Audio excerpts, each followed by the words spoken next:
You are watching the Captain Shorts on the Captain Saver Home DIY channel. Previously on the Captain's Shorts. We're going to be doing something different with the stairs. We're not going to be able to get a hold of a stair nose that matches this stuff in time. We're going to end up using a transition, and we're going to use quarter round to kind of clean it up. And now, the conclusion of the project. 2, 3, etc. To remove the valves.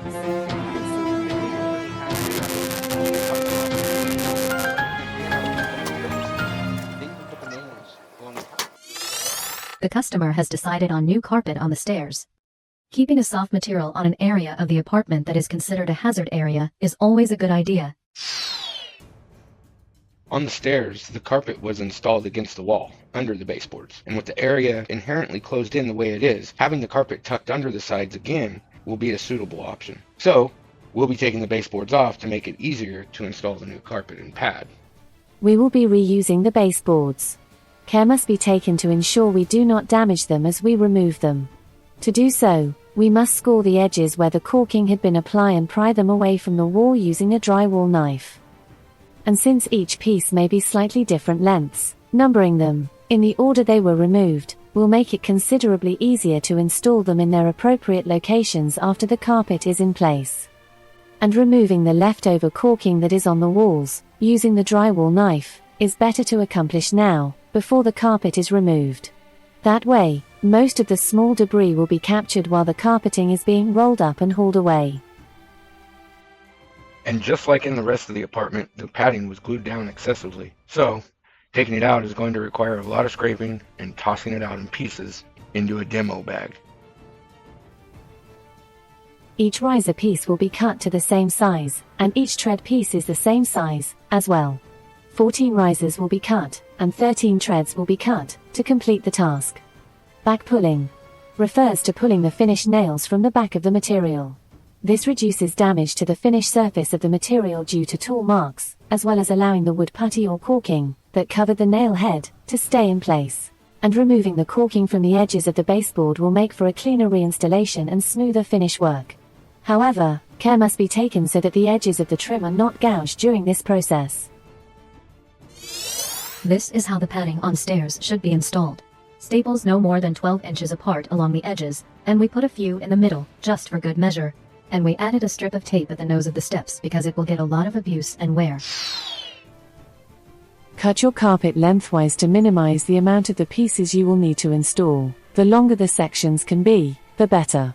The strip of carpet should be approximately 1 inch wider than the width of the stairway, for best results. Unroll the carpet along the stairs, starting from the bottom and work your way up, folding it along the edges of the treads and risers as you go. Keep the folds loose enough to make adjustments and tight enough so that it is not a hazard during the installation process. Once the carpet is relatively in place, you can begin tucking the edges against the tack strips, using a wedged carpet tool. One time I had a stair tool, and then I didn't, and then I had a cold chisel that we were going to use as a stair tool. Here we go. So instead, we're using a flat pry bar to tuck the carpet along the edges of the steps. Tucking the carpet between the riser and the tread forces the carpet to catch on the tack strip of the riser. But that's only part of the process. Regardless of the size or area that you're working with, you're still going to want to use a kicker, also known as a carpet stretcher. To stretch the carpet into place on stairs, you want to start in the middle of the tread and push towards the next riser. Then you want to work both sides of the tread and push and stretch the carpet into the riser. Once you have that direction stretched, then you're going to want to stretch the carpet towards the walls. And then if need be, give another stretch towards the riser. So you don't have to use the nail gun to nail any of that? It will help. You want me to do that as you kick it? Yeah, and just tack it along the edges.